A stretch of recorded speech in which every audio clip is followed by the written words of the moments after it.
Welcome, friends. Here we are again, and I am so excited for today's episode. I have the authors of Our Happy Divorce.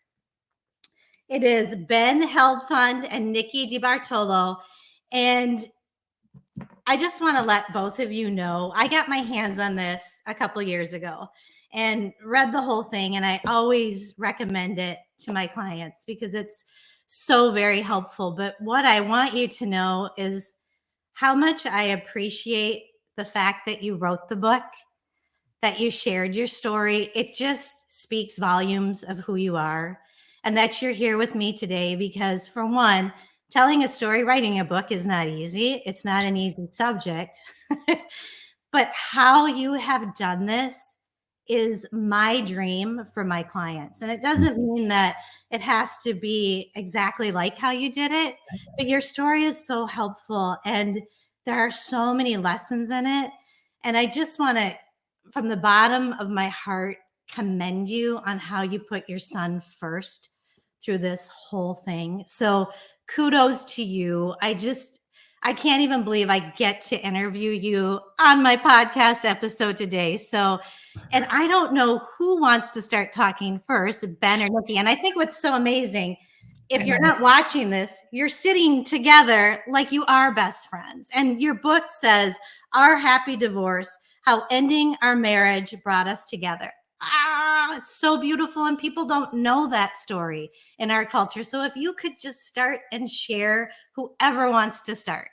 Well, I just want to say he likes to talk a lot. I do like to talk, but I'm actually a little speechless at the moment and just leaving space for what you just said. And it means the world to us for that recognition. And the other thing, I think it's the first time anybody's actually pronounced our names correctly. So kudos to you. Yes. You guys, I'm going to make my kids listen to this. My adult children make fun of how I can't pronounce anything. So, woohoo! There we go.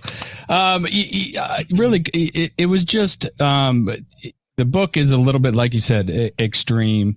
Our relationship is a little bit, filled with, most of the time anyways, rainbow waterfalls and unicorns, right? But our happy most of the time. Keyword. Right. But the idea behind Our Happy Divorce for us isn't this, that everybody's going to have this. It's, the possibility's there because if we could do it, anybody can. But Our Happy Divorce to us means, because it was the foundation of it, that we didn't hand our kid the emotional bill for our choices. He didn't pick the restaurant. He didn't order the food. He didn't order the wine. He had no choice in anything. And we just didn't want to stick him with the emotional bill. So if you can do that, that's a happy divorce.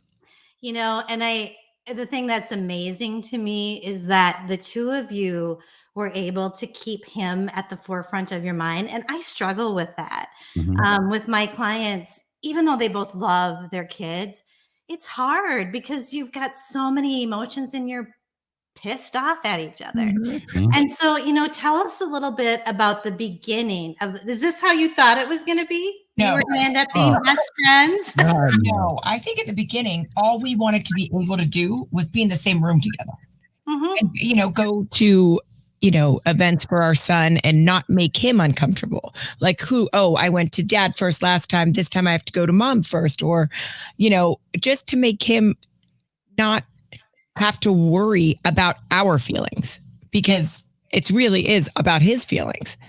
Right. And like you said, we could never have imagined this. We could never imagine sitting on a podcast talking about a book we wrote about Our Happy Divorce. I could never have imagined writing a book until Ben was like, we really ought to do this. And I'm like, I'm so glad you did. Yeah. And 14 years later, our son 4 days ago turned 18 years old. And he was 3 or 4 when we got divorced. And we, as a family, took him on vacation down to Bahamas for his birthday as, this modern, happy family. And it was natural and it was great that he didn't get to miss that any really rite of passages or big birthdays or big graduations and not have his parents there. And I think too, as you kind of go through how this story progresses, because not all the listeners have read the book, you have brought in amazing step parents, siblings, and they're all so important, and you all connect and do things together. And like I said, that's like maybe would be a dream for my clients. And maybe some of my clients, I just want them to be able to be in a room together for their child and do their best that way. But so tell me, Ben, I think I remember reading that this wasn't how you thought it was going to start. In particular, you didn't start that way for No, it didn't, because you hit the nail on the head. Like, nobody gets divorced or makes that decision because their marriage is on a winning streak. It is filled. I think all divorces have the recipe, the ingredients for a real high conflict, nasty high divorce, and ours was no different. And I guess I was a little bit more angry. Don't be pointing fingers at me. Unwilling to take accountability for my actions, pointing the finger at Nikki. And I left in a very dramatic. Very Go dramatic. ahead, Nikki. I like to tell this all the time. I'm like, very dramatic. Ripped up picture, wedding ring next to the sink. When I came home, and I was like, oh, I guess he's gone. Now I can laugh at him or make fun of him about it. At that point, obviously, I did not. Well, I can too, and I think that looking back on it, divorce is a business deal, and it's one of the biggest business deals anybody will probably have in their lifetime. But the problem is, it's sprinkled with a lot of emotions, and those business decisions are made because of emotions. And I think the one thing that Nikki and I were able to do in hindsight, eventually, when I cooled down and got a calmer mind and some clarity, is that we dealt with the emotional side first. I went to therapy, Nikki went to therapy, and we cleaned up some of the emotional stuff. So then we could move forward and not make decisions based off of hurting the other person. Right. Because I think we both realized that we probably wouldn't have liked ourselves at that point in time anyways. So we needed to find a way to actually like ourselves again before we can move forward with anything we had to deal with each other. Yeah, I mean, right. Unhappy people make unhappy relationships, and unhappier people make unhappier divorces, right? I mean, it would have been the same recipe of two people who just weren't happy in their lives and weren't willing to take accountability for whatever went wrong. And that's sort of the foundation. But then also, I think the other part of it that was a big turning point for us was a coffee shop meeting after I'd done some work on myself. And like Nikki said, realized that I wouldn't really want to be married to me either. I wasn't. A question, and this just because I'm thinking of my audience. So how long after you separated did it take for you to work on yourself? And I want to say this too. I so appreciate how authentic you are. Thank you. Because that's hard. It's hard to show all the icky pieces of us, but it helps people so much. So I appreciate that. Thanks. Yeah. And I think especially, I don't know if it's any different, but for me as a man, dealing with emotions and dealing with, my accountability is not the easiest thing in the world. It's much easier to blame somebody else. But, I think the process, I left the house angry, bitter, like I talked about, and I wanted to go and destroy Nikki. And I went out and I, got this lawyer, and he wrote up a game plan of how that was going to happen. And eventually I got some clarity around that after reading what he had written. And I was like, I know where this path ends, right? Because I had gone through it as my parents. And that shows you sort of how powerful, when we talk about these emotions, was. I had a terrible high conflict divorce with my parents that lasted still, right? I mean, it doesn't go away. And it was a terrible place. I think when we were married was the first time they were ever in the same room. But so yeah, it was bad. And I would, me and my brothers and sisters were the only ones who really, we were used as blocking, tackling tools to get back at the other parent, to bitch about the other parent, the whole thing. And yet I was still willing and going to go down that same route and put my son in the middle of it, even though I had that lived experience. And so that shows but you I think people assume that's the way it has to be. Right. And And maybe, yeah, that's a good point. Maybe it was just to learn, but there was a moment where after reading this thing, like 3 pages into it, where I got that clarity. I was like, I know this. I know where this movie ends. I know, what's going to happen. And so I put it away, and then I called Nikki. Well, the second call was what should have been the first call. And if you're listening, I would strongly recommend the first call not being to a lawyer, not being to the Google, and to the Google machine and searching best lawyers in your area or talking to a friend who'd been through the divorce. My second call should have been my first, and that was to a therapist or a coach. Today they weren't really a thing when we got divorced, but somebody to help me through the emotional side of it. And so it didn't take very long.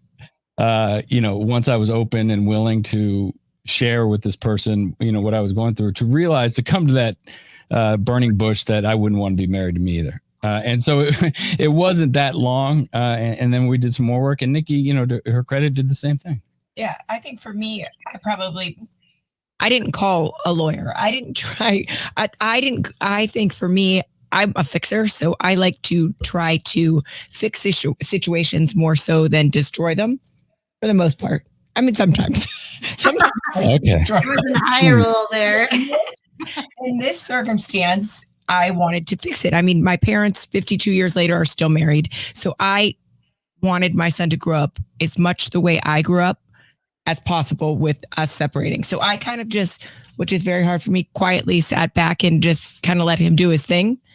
Yeah. Without going on attack mode. If I wanted to or was willing to stay married, Nikki would have taken the bullet, not because I was Prince Charming, not because I was Mr. Right, but she would have done it for Asher. You're Prince Charming for somebody. For somebody, right? Somebody, right? Exactly. My wife. Yeah, exactly. She gets it. But so, that's the for type Izzy, of person. And you're Prince Charming. Exactly. And so I don't know if that, again, you're the professional, but I don't know if that's worse, better, but to stay together for the kids, I don't know is, because. No, but I did realize quickly that wasn't going to work. Going to fly. Yeah. And I love that you both wanted the same thing, but you're coming at it from two different angles. Ben is coming from seeing it in a bad sense growing up and doesn't want that. And Nikki, you're there going, I want my kid to be able to experience what I did. So you both were in agreement. And that's what I love about what I do with mediation. At least, I've got that going where they want to come in. They want to work together. So your journey begins, if I remember correctly, in a Starbucks. And Nikki, I think it was a little nerve-wracking because you had no idea what to expect. Oh, no, I was scared to death. All I knew is I had known little bits and pieces of things from hearing things that he had hired a lawyer. And so I just kind of, when he called me, I was like, oh, do I really do this? Am I really going? And I was scared to death, butterflies in my stomach. But when I walked in, when I looked down and I was like, oh, he got me coffee. Well, maybe that's kind of disarming. The disarming tool. It's not going to be quite as bad. And I think, honestly, that little gesture, I think though, kind of like calmed me down a little bit. Mm-hmm. Although I went in nervous, not like ready to fight. I went in. But you would have. I would have if you wanted to. Yeah, and it's funny looking back on it and writing the book actually brought this. Is I didn't do it vindictively of calling her and asking her coffee, but I didn't really. Didn't really think about it. I didn't think about it or her experience about what the last Ben she had seen or how she saw me in our relationship. And I said, hey, can you meet me a coffee? And not giving her a little heads up of what was going on. But it wasn't until I read in that book. Yeah, I want to say I'm sorry. Right. But it wasn't until I read the book that I was able to tap into her experience of me calling and saying, hey, let's go to coffee, and how nerve-wracking or scared or unsure, uncertain what was gonna be behind those wall or the door of the Starbucks. And Ben was, if I remember correctly, was the first thing that you did to apologize? Yeah, the first thing I said to her was, and it wasn't going into all the details. It was just some things that I had learned, and I had told her that I'd been in therapy. I'm also in sobriety, and I'd worked through the steps again. Part of the process was just acknowledging some things that I learned about myself and saying I was sorry. Not with any saying what? I was sorry. Don't expect to hear it again. But it wasn't the motivation. I guess the intention wasn't for any outcome. It wasn't for we were going to walk out of there and be, write a book, the next day. It was just so I could clean up my side of the street. Right. And then something magical happened. I said I was sorry. That's the magic. Isn't that? I love that. And it must have just been such a relief. It was a relief. The best way to describe it is, look, it didn't, after that, it wasn't we're roses. Best friends. Right. Like, okay. This is... But all of a sudden, it became a little easier to breathe. That's how, it wasn't this weight on my shoulder. It wasn't, and I truly believe that would have been the same sort of visceral reaction if she had reacted in a different way. But just saying, cleaning up my side of the street. It would have taken longer. Right. And or it just would have been like, okay, I've freed myself up. The next question I asked her was, do you have any problem with, joint custody, 50-50? And she said, absolutely not. I want you to. I just told him, I go, he's a good dad. I mean, you might not, not a great husband. You weren't but it wasn't you would be the great husband for somebody else. We were not, that's not what we were put on this earth for. Right. And I said, absolutely not. You're a great dad. And I can't, as a mom, take that away from you. As much as it was killing me inside, because I knew that was taking him from me. And, as a mom, that's just, it's devastating. I mean, not that it's not devastating for a man. I don't mean that, but a bond with a mom and her son, especially, is like, ooh. Yeah. And I think after she said that, I said something and the rest of the S, can be worked out. I think you're allowed to swear on here. I don't know.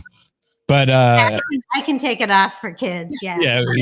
But so that, and then, you do your mediation, and there was collaborative divorce, and I had already looked it up, and I had asked Nikki if it was something she'd be willing. It wasn't something that was very, it wasn't. No, it wasn't a part of the statute yet, even in the state of Florida. Right. But the state of Florida did make us go to one of those classes, though. Right. Which is we'll talk about that later. Yeah. But then we almost got kicked out. We did. But the next step, even though we had, gotten the lawyers and found the collaborative processes, we met at the Starbucks again. Yeah. And we just started to see where. A lot of coffee meetings. Now, I'm not a lawyer, a therapist, whatever, but we went in to see what we could do. We were in the business side of it, right? And with the emotions they're still there. A lot of times they muddy up the waters. They do. So we just started the big ticket items, and we went through, and we actually ended up through 4 or 5 meetings at that Starbucks at that same table outside, working out our full divorce settlement. And I don't know if you realize how brilliant this all played out, because you couldn't have planned it any better than at your first meeting, you came to agreement about your son. Because that is where, and it just solidifies how I do this with my clients, because I always start with the kids and the parenting plan, because you can always bring parents back to how much they love those kids. So I don't know. That was a little maybe divine intervention. No question.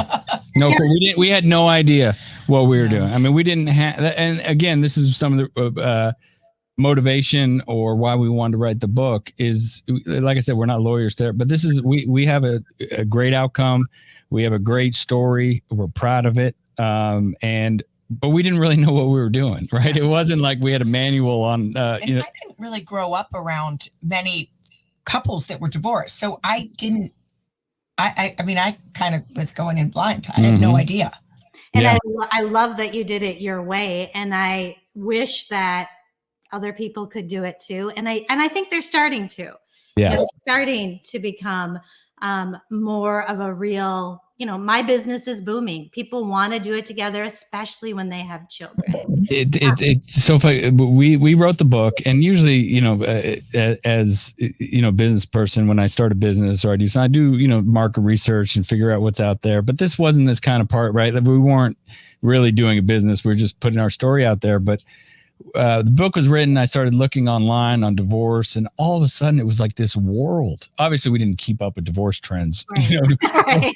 Right? While we were going on, but it's this, and you started hearing about Gwyneth Paltrow and conscious a couple in the book and all this stuff. But so we had heard some stuff, but all of a sudden, like I opened up this world, and it's like coaches and mediation and people who are really truly dedicated to better outcomes. And it was amazing. It wasn't like, oh my God, we're so screwed. But right. It was like, it was okay. We did something right, but also the world seems to be doing, some people are doing it right. Yeah. Let's hope there's a trend in that direction. And, the more that people can hear about this and read your book, the better off we are.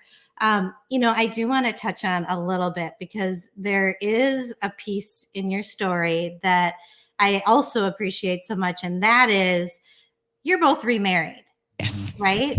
And so we talked about that a little bit at the beginning. And this doesn't mean that this was a piece of cake and that you didn't have any feelings when this came up.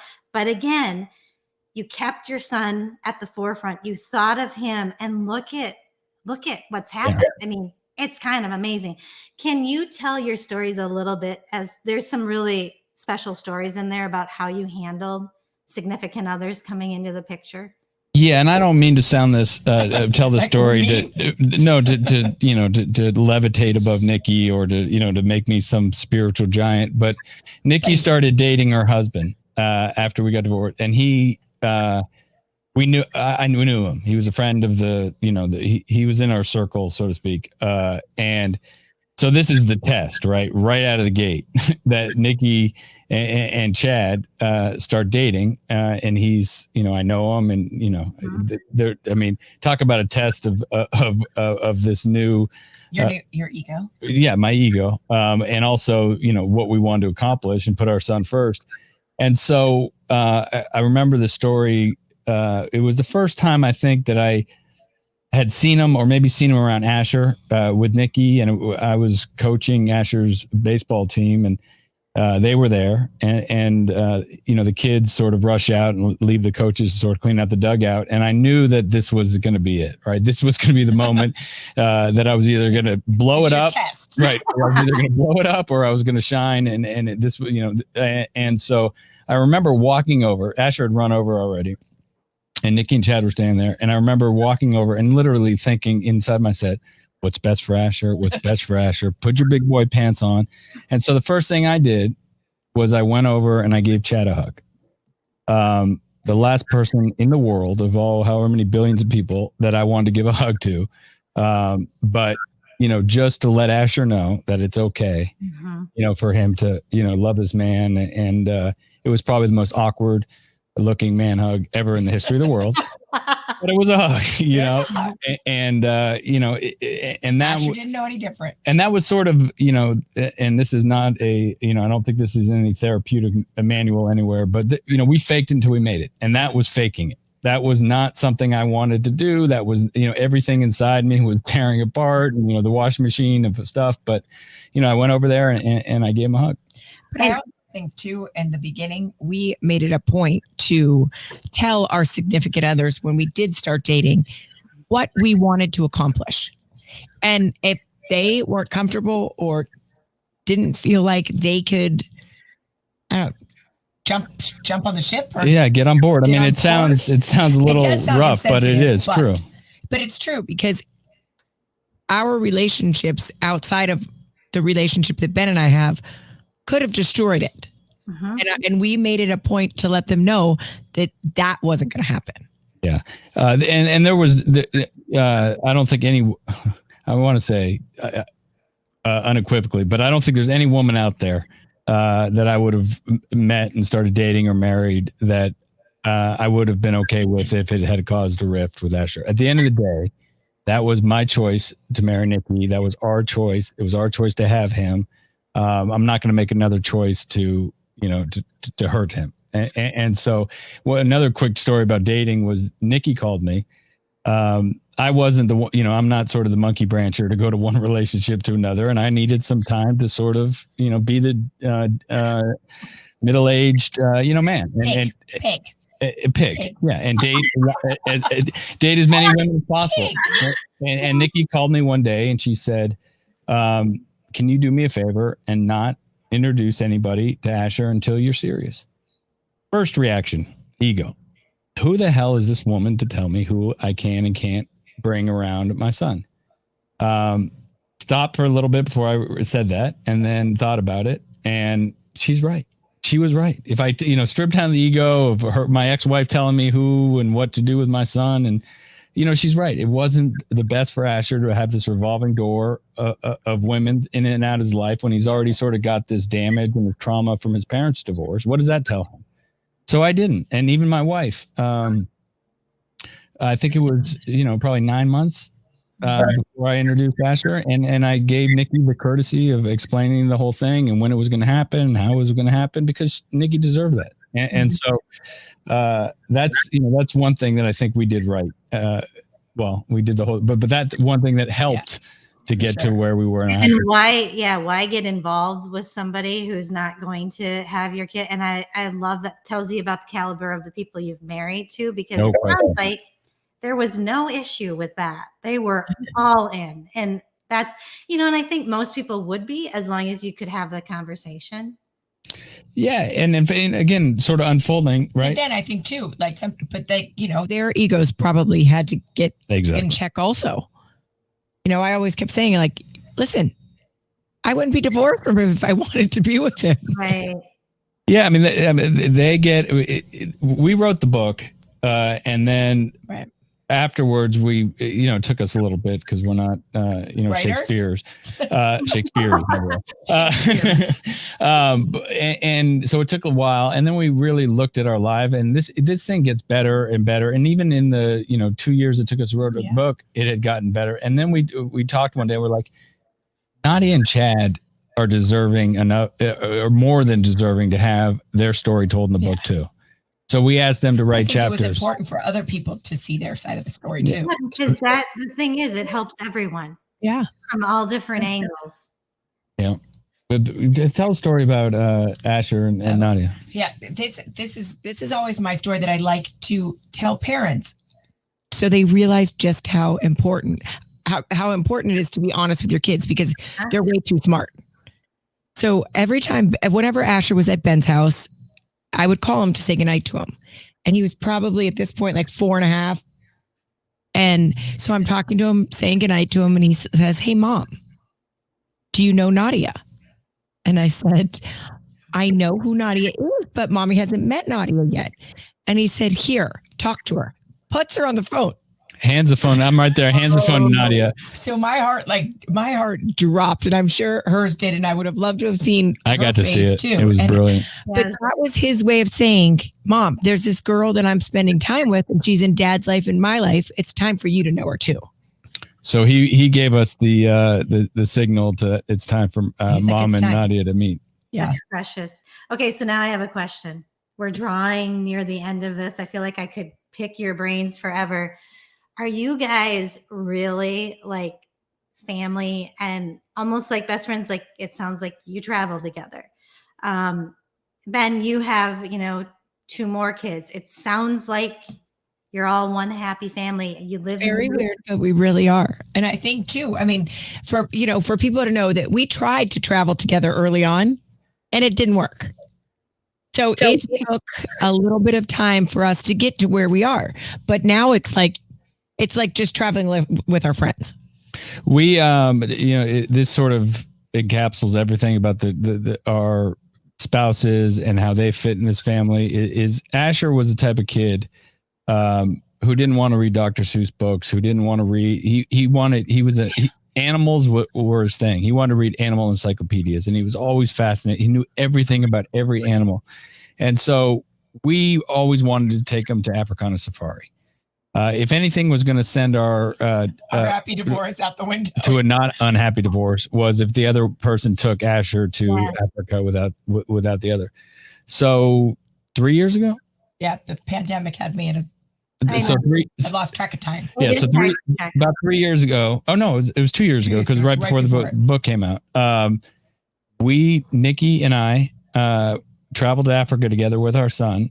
Without we invited them. We invited them, but they, 2 weeks had no interest in going. But their reaction when we told them after they said no was how great for Asher. He would love that. Yeah. And so, Nikki and I took our son to Africa in the middle of the bush. Nobody accidentally died by being pushed over in the lion's den. So if that doesn't sort of show you that this is true and authentic, and we spent 2 weeks together, eating dinner every night, spending all day together. And our son, and I had a good time. Yeah. I mean, it wasn't, that we'd crossed that line of making it way before that. Yeah. And that's when it became real, truly authentic. Nikki, there's no question that, she's got my back on anything. She's shown it over the years and best friend. And that's how ending our divorce brought us closer together. Sure. I love it. You two are even more delightful than I ever anticipated. I am so thankful that you were here. And I am going to have in the show notes all the ways that people can connect with you. I know that you're on social media and, anything else that you want to let them know where they can reach you. Yeah, everything at Our Happy Divorce. We're not qualified nor to be coaches or to be therapists. So we're not in. If you have questions, please just reach out to us and ask us. All we're selling is hope and our experience. So we'd be more than happy to share that with anybody who wants to listen or needs it. All right. We so appreciate it. Thank you so much again for being here. Thank you so much for having us.